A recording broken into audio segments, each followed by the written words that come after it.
Welcome to Healing from the Ground Up. I'm Dr. Eric Greenleaf, and these are Conversations About Therapy. Hi, I'm Michael Hoyt. I'm a psychologist here in Marin County, and I'm here with my two colleagues, Dr. Eric Greenleaf and Dr. Terry Soo-Hoo, and we're going to continue our discussion of modern brief therapy. We thought today maybe we could talk about some different cases, and each person would talk about a case, and then we'll discuss it from our different viewpoints and give listeners an idea of how we think about working with different kinds of clients. Does that seem a good idea? Great. Yeah. Mm-hmm. Eric, were you willing to go first? Yeah, I'm willing. And I have two very brief cases, both cases of promises. And they're both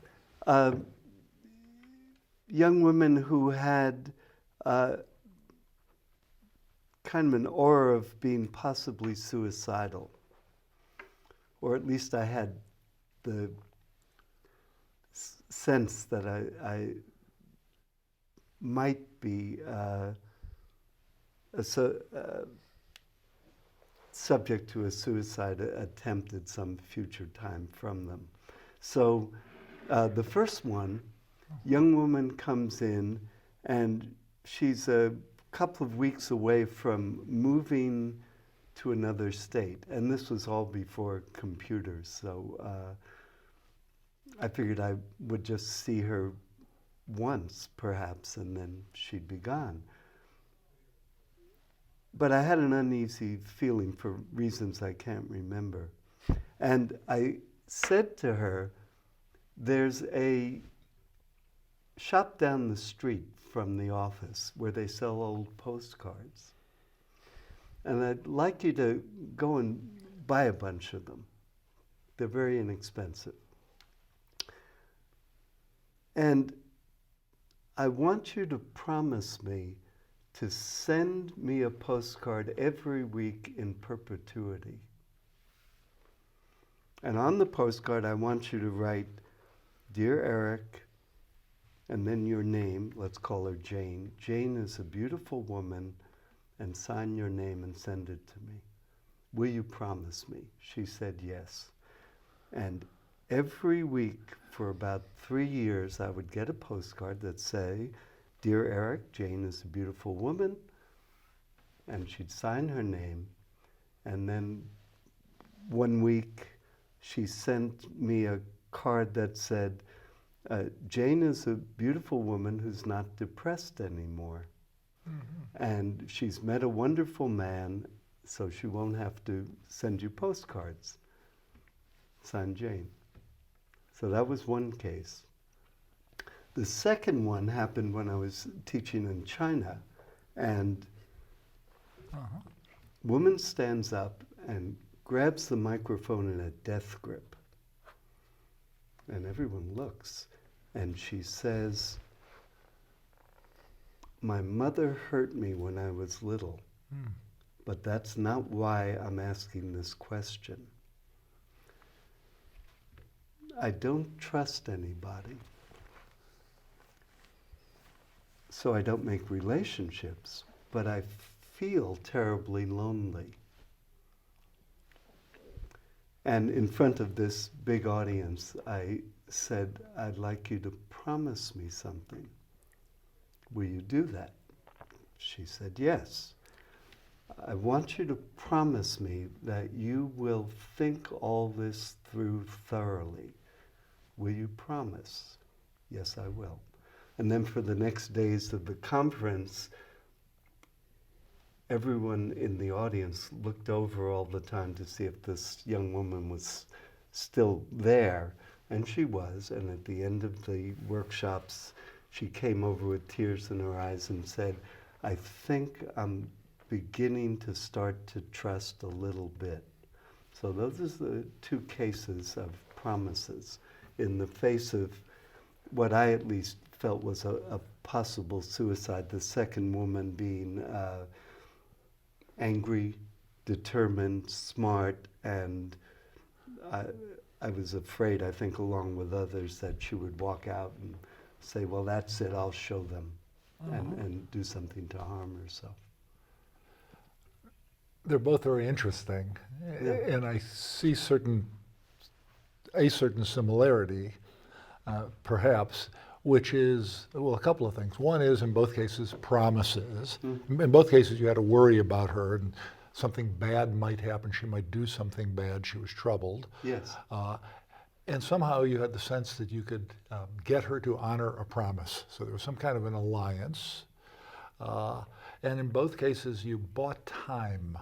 The first woman's going to send you a card every week for 3 years, or No, however. every week in perpetuity. In perpetuity, forever. So she has to keep at least once a week thinking a positive thought. I'm beautiful, I'm good, whatever, and sending it to you.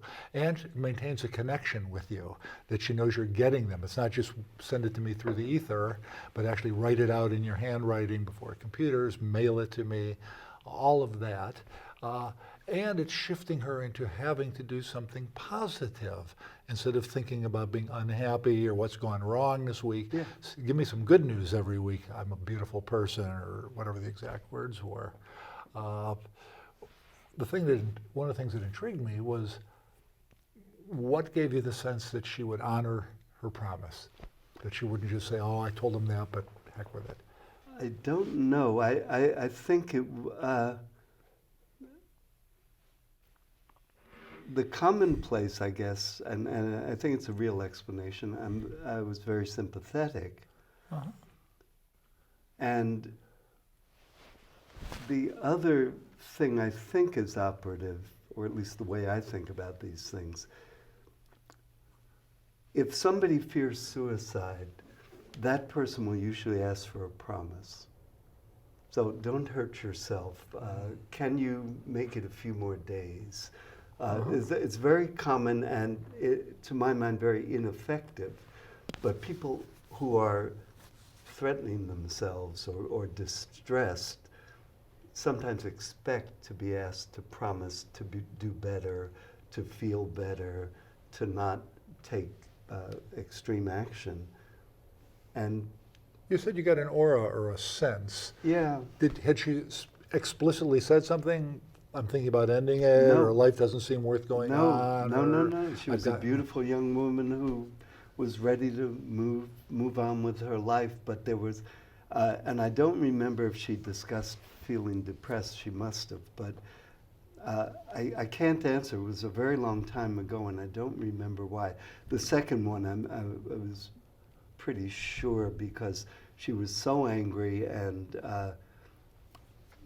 insistent that if she had destruction in mind, she would have been had that urgency and kind of intensity of action. But then the second one, I thought, well, the promise to everybody, because these were colleagues of hers, and she had made it in a public space, that there would be a certain, I think this is so, a certain shame in breaking the promise that you had made in front of everyone. Okay. I want to hear what Terry's going to say, but Yeah. I wanted to add, if I could add just one more element. In both cases, they were a relatively small request or promise. Send me a postcard. Yes. It was, give it some time. Don't think it through thoroughly. So it'd be relatively easy for her to agree to the promise. You got your foot in the door, or you got a small change, which could then lead to other changes. Yes, and because you can secure an important relationship with a small action. Yeah. That whereas it's very difficult to get a big promise like don't do anything rash ever, but do keep our relationship in the first case, and in the second, it's a little more risky, but an attempt to have the other person demonstrate trust when she can't trust anyone else, to demonstrate trust rather than to ask her to be trusting. So that's, in retrospect, how I saw it. At the moment, it's something you have to do or not do, because I wouldn't be seeing these young women again, probably. Well, what I find really fascinating is that what you're really talking about is the difference between direct interventions and indirect interventions. And that oftentimes people think that brief therapy focuses a lot on problem solving. Why don't you try this? If this is not working, why don't you try this? But sometimes the power of interventions are not direct. And that these are excellent examples of activating someone's internal process indirectly, rather than directly focusing on, I think you should think about how beautiful you are. Yeah. Yes. And yet it's got the same social structure, Yes. Terry, which is why it can be powerful. If I say to you, meet me for lunch, it's a trivial event, but you're liable to make good on the promise. Yeah, and that's and the so key. am I. The key is knowing when to make direct interventions and when to make indirect interventions, because you had a sense that if you told this woman, go home and think about how beautiful you are, that would not be as effective. Right.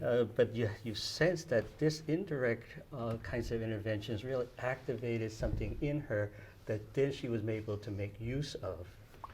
I think that's right, and as is true in lots of brief interventions, the therapist tries to get a commitment to action. So even if it's wear different colored socks next time you visit your mother-in-law, those kind of facetious sounding interventions, or send me a picture postcard every week, so that it seems like not much, but in the first instance, to say send it in perpetuity, to use that odd phrase. So she has to kind of think about, well, what does that mean? Well, that means always forever. Oh, okay. She's already made the promise, now she's stuck. It's brush and floss and never miss a day kind of thing. So. And I like those because they are very brief but had longer lasting effects. So that the brief therapy is carried on relationally by the patient, And it's rather lovely than that by she's, regular meetings with the therapist. and that she sends you, I don't need to keep writing you because I'm having all these wonderful things and life is good, and that's lovely. Right, she decided on the termination. And I don't know what else happened with the woman in China, but the power of saying something in front of a whole group is Public very commitment strong. is a very strong. Well, especially in a culture where there's a great deal of faith and a great deal of pride and a great deal of image, and certainly a very collectivist culture puts a lot of emphasis on how one appears in public. Yes, and I guess if I did it right, it was also resting on that base that she was in front of many people who knew her, and might have had close relations, work relationships. So, there's something about in brief therapy that I keep emphasizing in my mind anyway, and in my practice, about using the social situation as the leverage for change, in distinction to analytic therapies where they imagine they're using the interior self-relations as the engine of change, with a kind of It's really container contextual, in systemic. the transference. Well, you might also say that that's the power of other techniques like using reflection groups, where the reflection group adds so much emphasis and creates so much intensity from the affirmation, the positive affirmation of the reflection group. Yeah, and I think You have a lot of experience with the one-way mirror Mhm. approaches where you have either a senior therapist and/or students and colleagues behind the mirror who are offering advice or comments or even interventions to the therapist and client in front of the mirror, or the family and the therapist. That has always seemed to me a very powerful way to influence people in the same sense that, coming up to the altar to declare your faith helps with faith healing. Yeah, Or I think it's yeah. all about the energy. I mean, Yeah. the energy is very, very intense and has a very different level of connection, commitment, and transaction, basically. Using the audience is wise. I remember once seeing Salvador Minuchin, the family therapist, and he was working with a family with an anorexic girl and the father and the mother. And there was an audience. I was in the audience with a couple hundred people. And came some point and he said something, and the father was somewhat rude and resistant and said, "Well, what do you know anyhow?" And Minuchin looked at him and smiled very kindly and then looked at the audience and he said, "I can assure you all these people came to hear me." And he didn't say it like to put the father down, but to say, I have some value to offer you and your family here. Yes. And the father got it. Oh yeah, he is famous enough that 200 people paid a bunch of money to come and hear him talk today. He must have something to say. And I thought it was a brilliant use of the audience rather than pretending we weren't there. He kept us out of the picture until it was useful to put us into the picture. Yeah. Well, I like to offer an example that's good. actually much more direct, where the therapist myself actually offers what I would call the shift in the frame or the meaning, and that a lot of our work really is changing meaning, or in strategic therapy we call it the frame of reference or the frame of understanding of the problem, and so. Narrative therapy calls it restoring or changing a narrative. Strategic therapy calls it reframing. Solution-focused therapy calls it changing the thinking and doing. Pretty similar. Everyone does it slightly differently, and I'm going to describe a little bit about how I do it. The importance of changing the perception or meaning is oftentimes the key to change. And so there's one case involving a 16-year-old Latino American teenage boy who comes in and says, I'm suicidal because my brother just got killed in a gang violence, gunshot, death. And he says, I'm very depressed and I want to give up because here I am working extremely hard. I've busted my ass trying to get good grades and planning to go to college, and yet my cousin died of gunshot violence. My uncle died of gunshot violence, and that there's so much, violence and terror in my community. Why should I go on? Because no matter how hard I work, I will also get shot and die in this kind of gun violence. And so basically, his perception is that I am powerless against all these forces against me.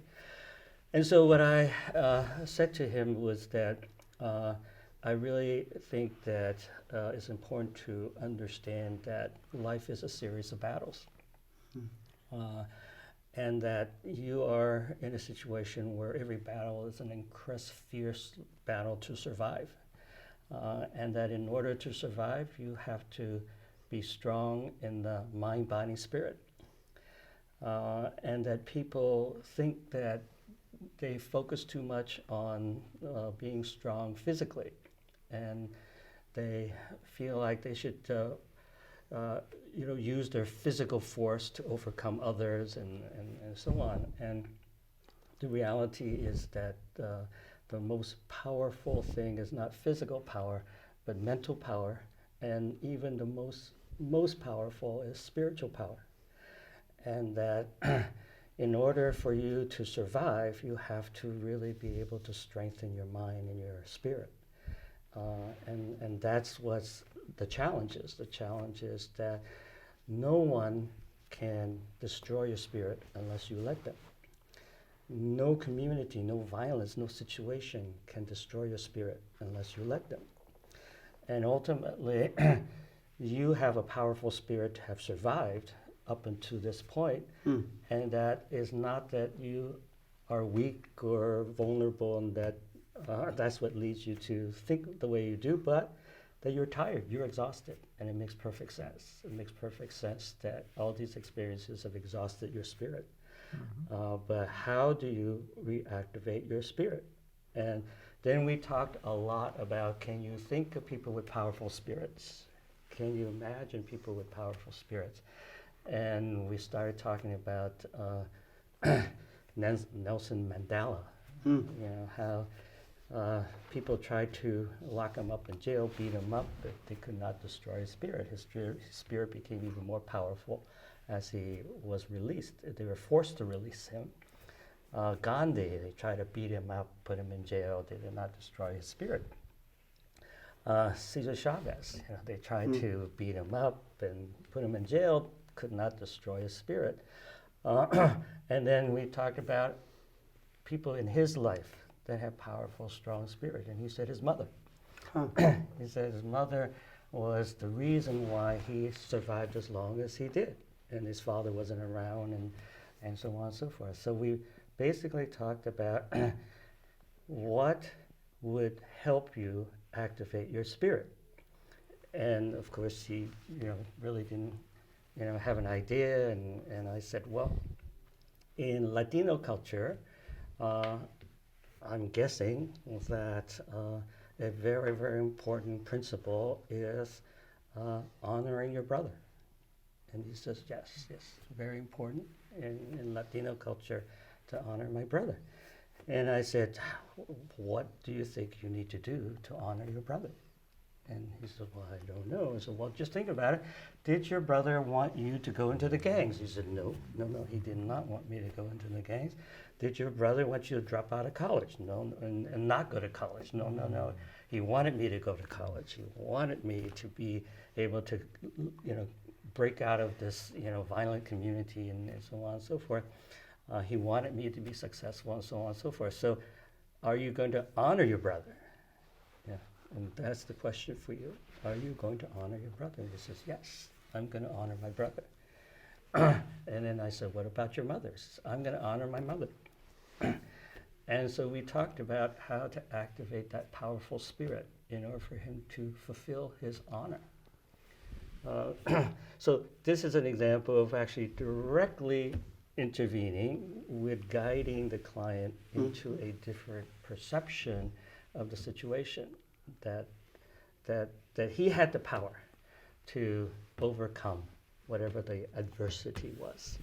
I like very much that you began by a compressed and very empathic understanding of the awful tragedy in energy terms, where you'd say, well, of course, this has worn you thin or exhausted you. Essentially, how could it not? And then, as very good solution-focused therapists do, to start talking about what the remedies or antidotes are for those awful feelings, rather than to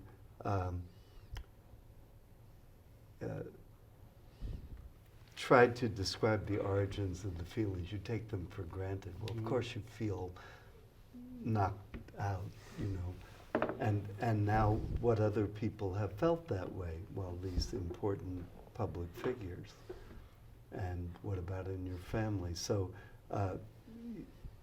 by the end of your interaction with him, you have his recommitment to honoring his brother and his mother, and therefore becoming a person of great spirit. And it's very beautifully done because the feeling is like a proof. You say, well, since this, then that, and since that, the other. And if this, Well, don't you agree? And he says, honestly, yes, I do. Of course, I want to be a man of honor, essentially, not remembered as a suicide or a gang member. It's very, very pretty work. Yeah, so I just want to acknowledge the point you made, and that is it would be tempting for the therapist to give him a lecture, about all the things he should do and all the things he should be feeling. And that is the difference between our work. Our work is guiding the client to their own realizations and their own commitments. Yeah, and that the social concept and cultural concept of honor has lots of applications. Yes. And they're kind of conventionally understood. Like the concept you had mentioned from Oriental cultures in general of face. Asian culture, yeah. Or in Asian cultures. Yeah. So, and then taking another thing I think important in these ways of working is having the patient demonstrate expertise. That young man is an expert on Latino culture, on the concept of honor, on family relations, and more intimately what his brother would expect of him and his mom. And all of that done gently and persuasively is very beautiful kind of accompaniment to somebody in great distress and leading them out as though you had a blindfolded person leading them out of a crash site. I think it was the French philosopher Blaise Pascal who said an idea is more likely to be accepted if it is experienced as arising in the person's own mind. I thought of it rather than somebody told it to me. And I would kind of dovetail that with the Ericksonian concept of utilization. The close family tie that was causing him so much grief and sorrow was also the close family tie that you activated in the positive sense. Good point. You can't do yourself in because you're hurting. It's because you loved your brother, and since you loved your brother, you have to respect him. And this is a way to utilize the power of that relationship for a good reason rather than just and as you said, first you have to acknowledge the painfulness of it, but in the painfulness of it there's also a key toward a solution to utilize. It means so much. As I'm listening to you talking, I'm thinking about cases. Oh yeah, it's just fascinating. Yeah, I just want to also confirm what you just said, is that the idea of like redirecting the energy, the loving energy he had for his brother was directed towards kind of like giving up and sort of sacrificing himself, when in fact we redirected the energy to a constructive purpose to actually make his brother proud of him and therefore constructing something honorable for his family and for him. Yeah, and that is kind of our mutual instinct with these people who were at risk of suicide or of despair, to say, well, here's something you can do, and that opens a kind of future. If he were to be honorable, well then he has to be active. He has to study hard or work hard or comfort his poor mom, who after all lost dear relatives too. Yeah.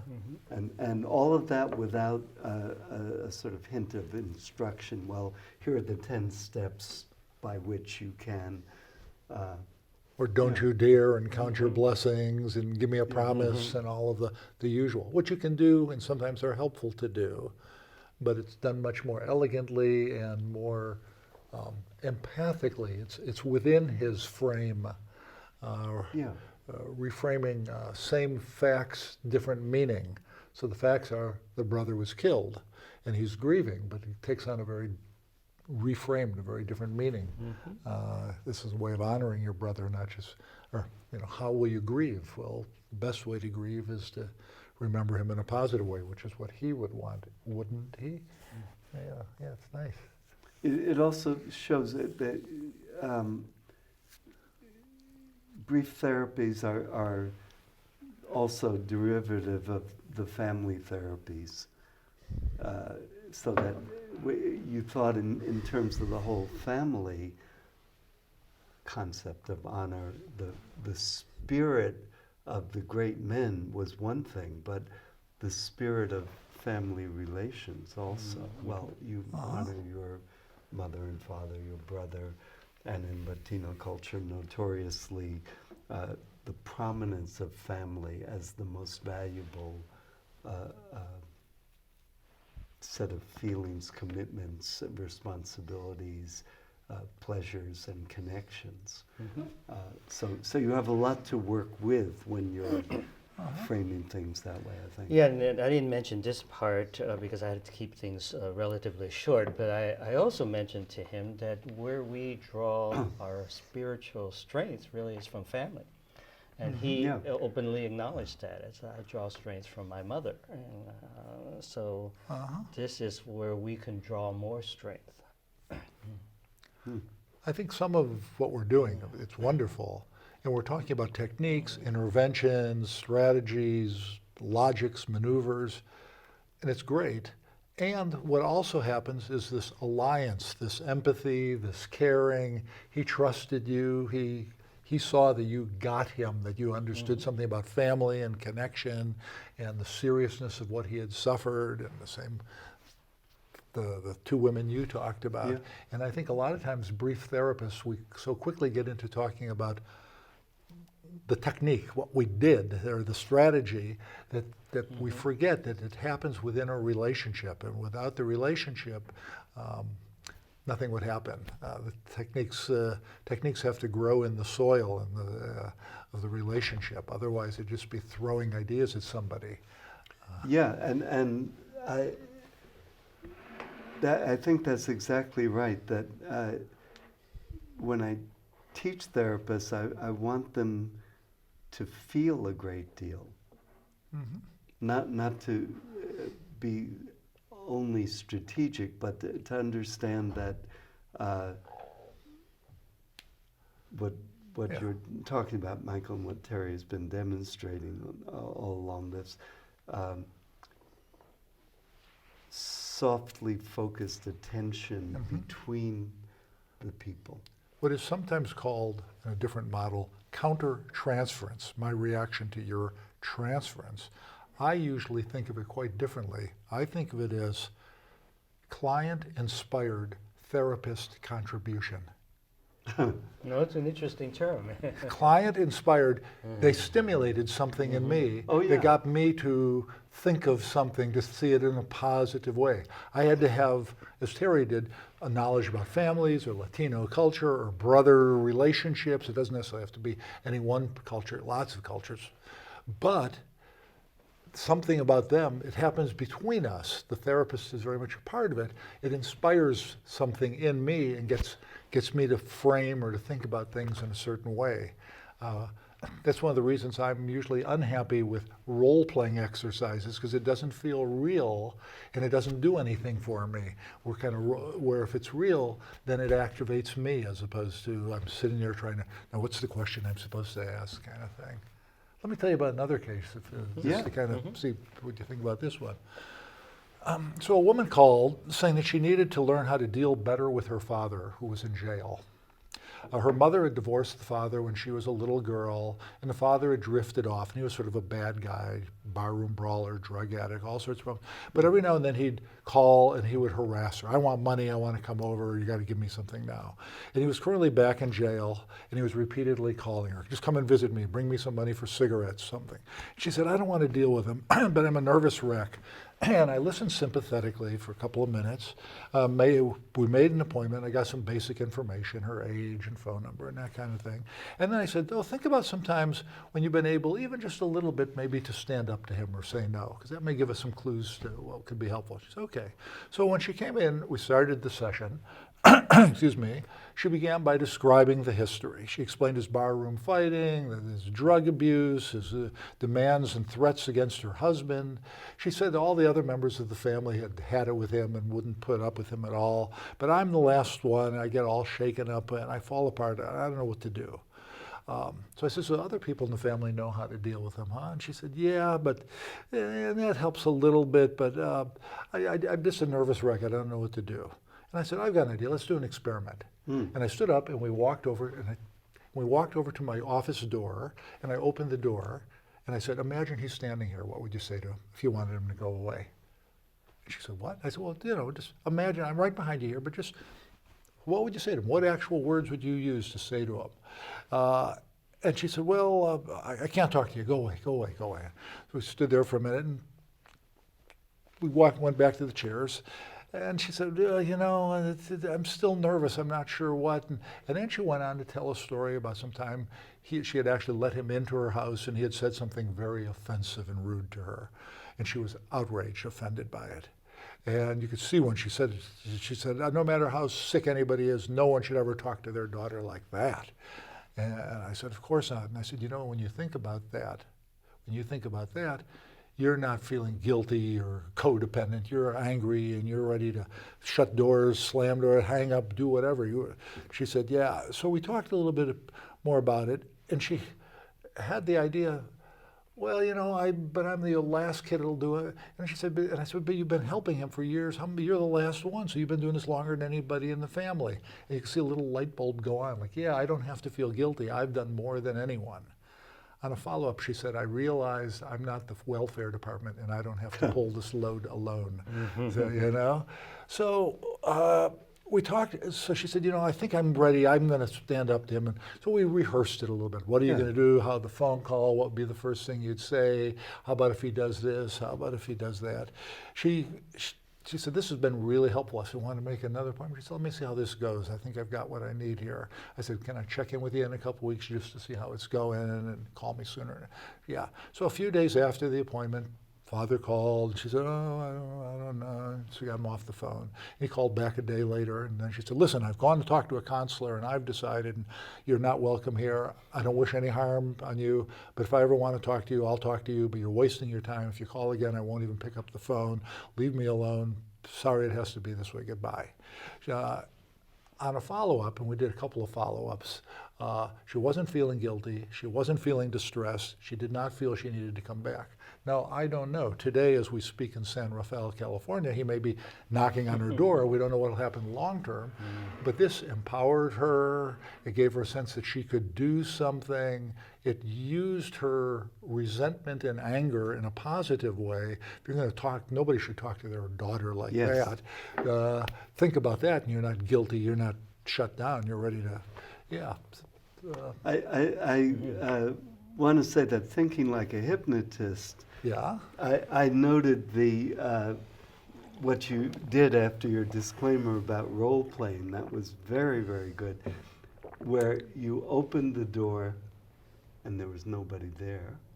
You said, well, imagine him there. That's easier than here's what you're going to do when he shows up all big and angry. And then you said, and I'm right behind you, like it mattered. I had not thought of that. No, but that's what you did. Said, and I'm right behind you. And of course, you're big and comforting and have been sympathetic with her. And I know that worked as though a post-hypnotic suggestion, because she started her I'm right with you. brave thing by saying, I went to see a counselor. And he's right behind me here. You can't see him, but I can. Yeah. I went to see a counselor, and I've decided blah, blah, blah. Is backup. We had the school conference, and the reading teacher said such and such. And so I decided I'm not going to let you blare the TV while our kids are doing their reading homework. So it gave her the backup that she was lacking to meet this rather large, menacing, and difficult situation. Now she's got somebody on her team. Yeah, that's right. That she had more than herself and her self-reflections. She had nobody should ever treat someone that way. She had the social backing, and she had the backing of a large, strong man, her therapist, And then she was able to use her own strength for good family purposes. She wasn't, intimidated. Well, pretty certainly nice this work. is an example of multi-level, processes of impact. So there's direct, impact where you're expressing certain ideas, and she sort of gets new ideas, and Yeah. then there are all these other indirect kinds of forces that also impact. Yeah, it's interesting to hear you say that, Terry. That what Michael did was in some aspect indirect. Yes, exactly. But in some As ways though direct were, I'm going to tell you Yeah, what right, to right, do. right, yeah. But is it not direct in a social sense if I say, I'll be right behind you? Yes. You know. It is fascinating to consider. I also these. said to her, tell him whatever you'd want to tell him so he'd know you're not going to take this from him anymore, that he should Yeah. go away. So- I didn't say the following words and the Yeah, following word right, 3 yeah, times. yeah. So I kind of gave her a general directive, if you will. Yeah. Assert yourself, but assert yourself as you know how to assert yourself, Yes. rather than the way Right. I would instruct you how to assert yourself. Which is another form of backing her up. Say, well, in this convention of Erickson's and other therapists, well, you already know what to do. And that's like, well, show me that what you will do as a kind of practice. It's almost like an athletic practice. Well, if you're going to hit the middle irons, let me see your grip. So that, again, the client becomes an expert. Yeah. Say, here's how I'm going to tell them not to mess with me. And all of these unspoken kinds of messages that are implied that clients pick up, and the idea that my therapist believes I can do it. Yes. Very powerful, but so unspoken Yes. messages that are coming across. And the client has come now for a reason. I've had it, I'm tired of this, I want to make a change, I just need a little hint or a little help, maybe more than a little, but seize the moment, strike while the iron's hot. Shakespeare in Hamlet says, the readiness is all. It's like when they're ripe, now is the time to do it. Where if I'd seen her a month earlier or a few months later, it would have just been a whole different thing. Wouldn't have been, but she's... Do you guys have a way of characterizing the emotional attentiveness that all of us are indicating is the initiating strength of a brief therapy or strategic therapy or even a family therapy, that there's an emotional attention with the person? Jay Haley, once in an interview, said that he was asked if there's one thing you could teach your students, what would it be? And Jay said, I would teach them to love their clients. That's what he said.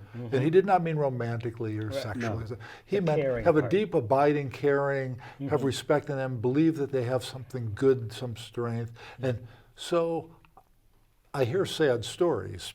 People are abused and raped and deaths and discrimination and just, all the horrible things that go on in people's lives. But trying to kind of, what about them can I like? If they were, I don't always think of it as if they were a member of my family and I was really sympathetic and looking for the positive, what would I see in this person? Even somebody who's, boy, they sure have strong feelings. They're intense. They don't take, abuse. But to look for something you can empathize with in a positive way and see as a value. Something you can genuinely admire. Yeah. Well, I give you an interesting example of working with kids that are oppositional and defiant, which oftentimes are very, very challenging. And so basically, this kid was, I forgot how old she was. I think she was 9 years old, and she was really defiant and oppositional with the mother. Her mother, would have difficulties, setting firm limits on her. And so I separated him and worked with the mother and really acknowledged, how much she's endured as a single parent and how much, her daughter really cared about her and loved her. And after this conversation, she says, well, I get it, I need to be more firm. Well, I didn't say that. But in the process of acknowledging her strengths, she got that herself. Yeah. That she just sort of suddenly got into, yeah, I think I need to be more firm, which is a really interesting, part of our work, is that as you build strengths and strengths, the feeling of strength actually brings out the solutions inside the person. So that's one part. The other part is working with the kid. The kid refused to talk. And so I basically brought her in with the mother, and then I said, what we're going to do is, since, so-and-so really is not, in the mood to talk, we're going to pretend she's not here, and we're going to talk about her. And she says, but I'm here. Oh, that's I'm here. Oh, okay, but let's pretend you're not here. And she started laughing and said, since, so-and-so is not here, we're going to talk about all the good things about so-and-so. But we don't want to say it too loud because then she'll hear us. And then what will happen is she get too embarrassed. And I went like this to her. I said, then she get too embarrassed. And then she laughed again. It's one of the most successful sessions. She dramatically changed after that. That's funny. Boy, is that well done. I find if parents show up, I used to find it annoying, but they would come with their little baby because they couldn't get a babysitter, and the baby would cry and carry on and disrupt the session. Now I find it's much more useful if I say, oh, can I hold your baby for a few minutes? And I hold the baby. Why? And I talk to the baby. So do you think your dad is going to learn to control his temper and be nice That's a good so that he won't ruin your whole life and get divorced and have to move away? And do you think mommy's going to stop being so angry at him? And since I'm talking to the baby, they can overhear it or listen. Oh, I'm sorry, we're having a conversation. You guys work your thing out here. You don't do too much of it, but it's a way to slip in things under the resistance, under the radar, if you will. Yeah, and I like a similar thing with people who have poor self-regard. And I'm fussily not keen on any of these hyphenated terms, self this, self that, self the other. Even though I understand it's hard to make arrangements with yourself and all that stuff. But what I like to do for somebody who doesn't have a good regard of their appearance or intelligence or something is to dissociate it so that they're talking about the person on the couch who just happens to look exactly like them. And, suppose you saw your friend Terry over there. Tell me about how he looks to you. And you get a more positive view because it's external. Mm-hmm. I think it's similar to what you guys are talking about, that you're taking a separated view of the person rather than a direct one. You say, well, we'll talk about your daughter. We'll talk about you, but in whispers so you won't hear and make you embarrassed. So that you then come back to something very immediate is kind of jarring in a good way. And that like the light that you saw in your patient saying, oh, hey, I could do this. I have a way to do this. And then whoever you're working with takes the ball and runs with it. So part of it is gift wrapping it, presenting it, selling it, whatever metaphor you like. Whatever we're offering the people, we're selling them themselves. What's that famous book, Selling Water by the River? Yes. Right. We're trying to offer them better parts of themselves, but we have to do it in some way that's acceptable to them. And if it's too direct, they resist it. If it's too subtle, maybe it goes over and they don't get it. But it has to be something that they can connect to it in some way. And that's, I think, where a lot of the art is of when do you talk about this? When do you talk about that? When do you do it indirectly? When do you do it?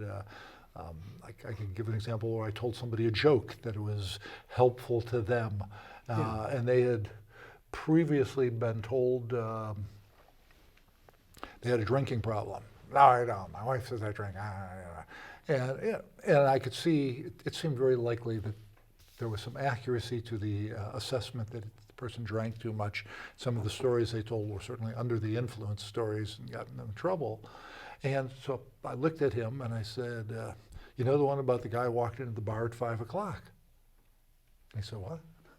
And I said, well, so this guy walks into a bar, tavern at 5 o'clock, and he says, I'll have 3 beers.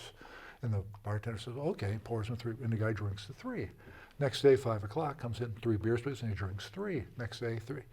And the bartender says to him, you know, you're welcome, but I could pour you 1 at a time, and then each one would be cold and fresh instead of 3. He said, well, here's the deal. Every day, my 2 brothers and I, when we're not together, we each go to a tavern and we order 3 beers and we each drink the 3 beers. Then we have a drink together every day. And the bartender says, oh, it's a little odd, but okay. And so then the guy, I'm telling this to my patient, he's looking at me trying to figure out what's going on. And I said to him, so this happens day after day, 5 o'clock, 3 beers. And then one day the guy comes in and he says, I'll have 2 beers, please. And the bartender says, okay, but did something happen to one of your brothers? And the guy says, oh no, I quit drinking. That's a good one. That's very nice. And it's very funny, and you know, we laugh, it's funny to tell it, it's fun.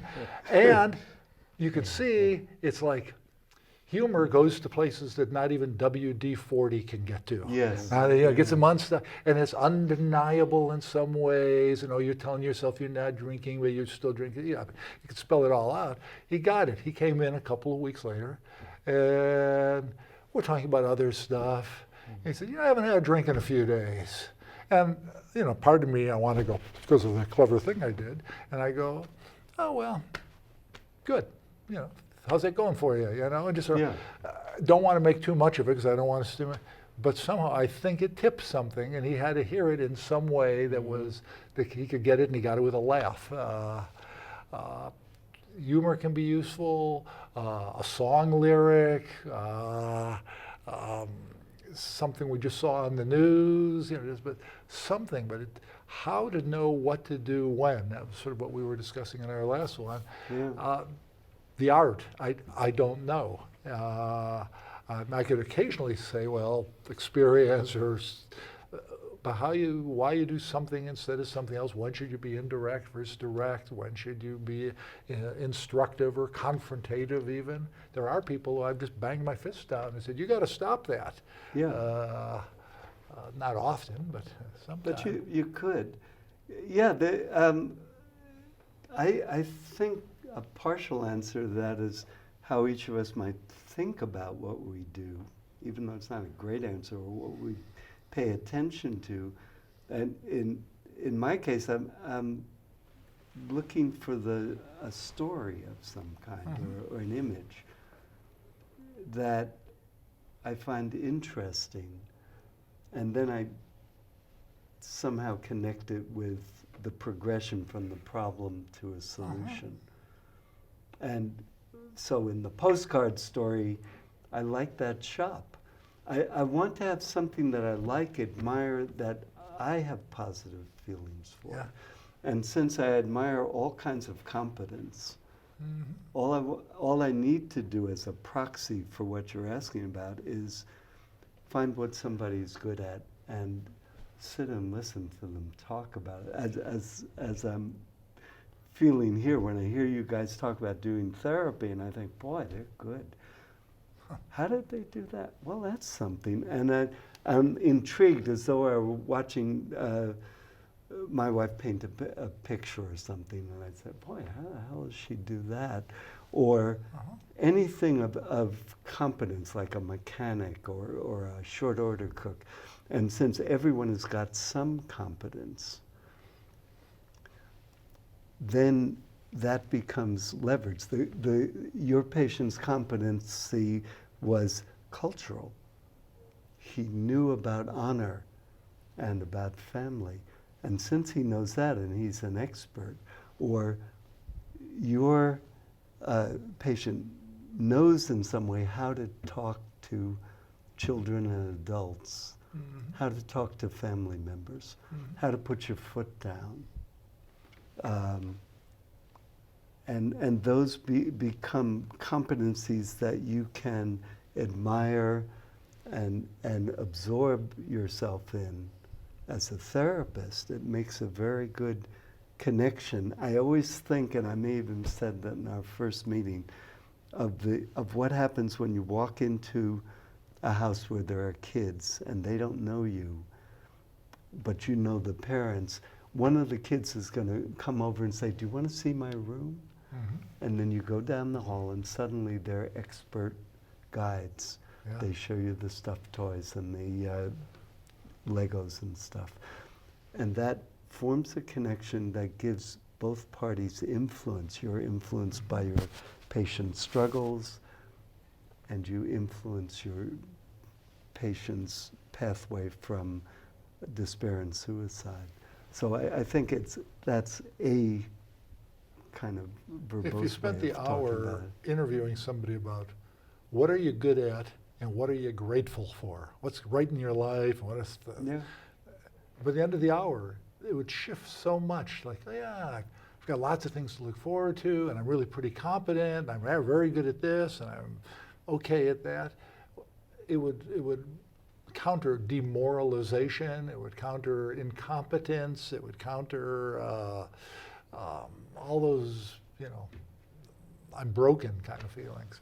I'm looking at our time. We've got Yeah. about a minute and a half, and I want to reserve the last 20 seconds to invite our audience back for more.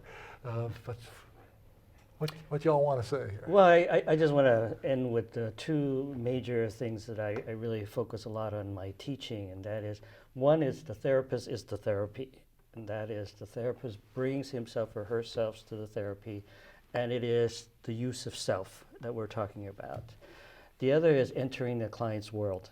That's also what we've been talking about, Yeah. and that is to be able to see the world the way the client sees it, then to process that world in a certain way that's helpful and therapeutic. Yeah. That describes what we're all doing when we do it well, and it feels and sounds pretty seamless.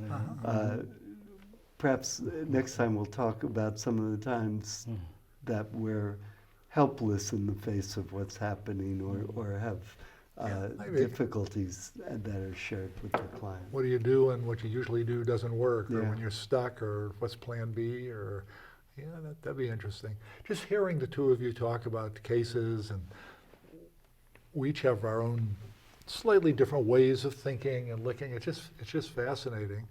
And I hope that our audience will join us when we have our next conversation, more on modern elements of modern brief therapy. And again, Terry Soo-Hoo, Eric Greenleaf, I'm Michael Hoyt. Thank you for being with us.